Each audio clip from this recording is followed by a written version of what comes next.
Well, good morning. Welcome back to GP Outdoors. We're going to finish up this second trail today. Learned a few things from a couple of subscribers though from our first part. Let me show you what I'm going to change. The root rake grapple has been an excellent implement for working on this forest floor.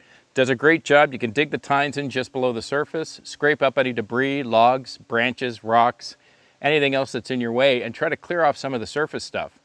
I'm starting to realize that this is not like building a driveway. I don't need to dig down deep and pull out every rock in my way. What I need to do is be able to get most of the surface stuff off and then use the bucket and the box blade just to kind of smooth the surface, fill in some of the deeper undulations, and then I should be fine and ready for chips. Several subscribers had mentioned that the box blade seems to be doing a pretty good job of grading through this forest.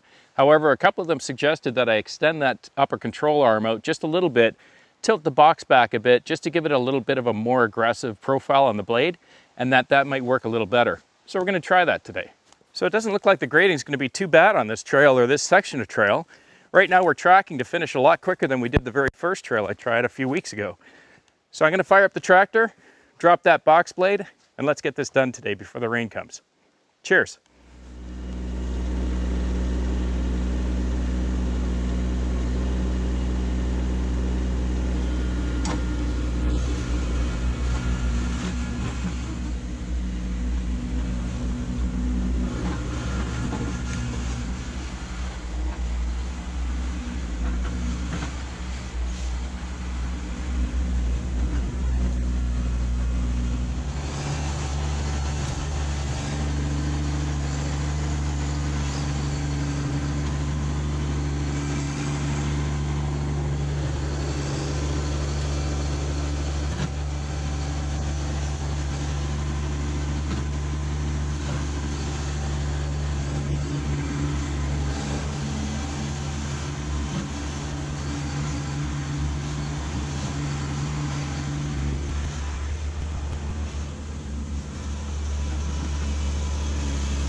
think I must be getting the hang of it because I'm almost done already.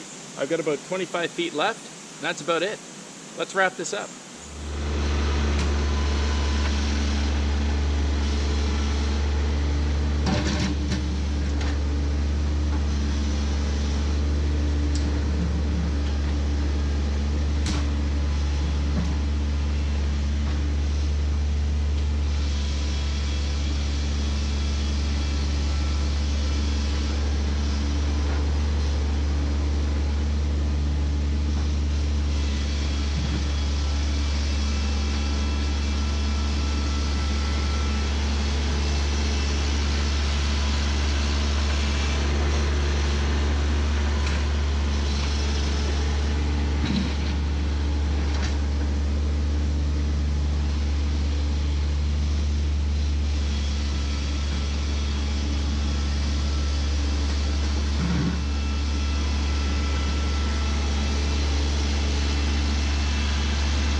So this is the finish of segment 2 of this trail series.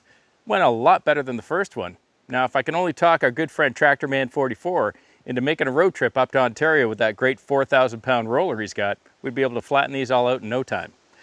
Let's talk about what we learned.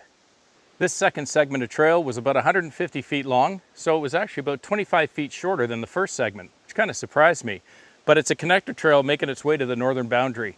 The third segment of trail is going to head off into the forest that way. I learned that while doing this second segment that I'm not really building a driveway, so I don't need to dig way down and get off every boulder and every rock that's sitting, a foot below the surface. I just need to use the root rake, drag it through the first, 5 or 6 inches of soil, get all the debris. And any big boulders such as this guy, they don't need to be ripped out because all it does is create a lot more work for yourself because now you've got to backfill that hole. Just need to skim the top off, get it reasonably clear, and then go at it with the bucket and the box blade. The suggestion that a few folks had given me about extending that top upper control arm and allowing this a little bit more of an aggressive profile, I think it did really work a lot better. I was able to dig a bit more as well as drag the material or push it a little bit easier than I did on the first segment. I also took some good advice from a few subscribers, and you'll notice that this trail is much wider, probably about 8 to 10 feet in most spots, and the curves are very gentle all the way through, making it far easier to get the tractor through and making a little bit of a nicer path too. At the beginning of this series, I had mentioned that one of my plans was to drop wood chips on all of these trails when I'm done. However, based on how much effort and time I've already done chipping wood and what little impact it's had on the very first trail, I may have to start thinking about some other options. I did a lot of work pulling this boulder out of the middle of that trail, and then I had to backfill it. But on a positive note, I now have a little chair, for when you're walking through the forest and you need to sit down and, take a little time to think a little bit. I think I'm going to take some time to think about those wood chips. Thanks so much for sticking around. I hope it was enjoyable or maybe a little informative. If you like the channel, please click subscribe, hit the like button, and if you want to know when I'm posting more videos, just click that little bell. Have a wonderful week with your families, and I'll see you again on the next one. Cheers.